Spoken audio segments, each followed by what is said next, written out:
তিন ব্যক্তির জন্য জান্নাত হারাম। এক, মুদমিনু খামরিন, যে মদ খায়, নেশা করে, নেশাখোরের জন্য জান্নাত হারাম। নেশাখোর, মদখোর, গাঞ্জাখোর, ফুট্টাখোর, বাবাখোর, ডাইলখোর, এ জান্নাত তার জন্য হারাম। দুই নাম্বার হলো আকুল ওয়ালিদাইন, পিতা মাতার অবাধ্য সন্তান, মা বাপকে যে কষ্ট দেয়, মা বাপকে যে নাফরমানি করে, মা বাবার যে অকৃতজ্ঞ, মা বাবাকে যে জুলুম করলো, মা বাবার হক আদায় করলো না।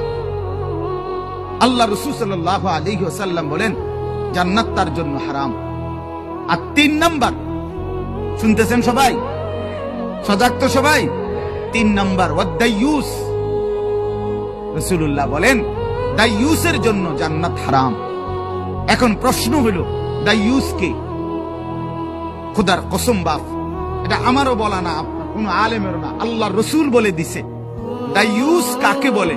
রসুল বলছে ওয়াদাইয়ুস আল্লাযী ইউকিররু আহলাহু আল খুবুস। দাইয়ুস বলা হয় ওই পুরুষকে, ওই ব্যক্তিকে যে তার স্ত্রী সন্তান পরিজনের জন্য গুনাহ, অশ্লীলতা, নাফরমানিকে স্বীকৃতি দেয়, মেনে নেয়, গ্রহণ করে নিছে।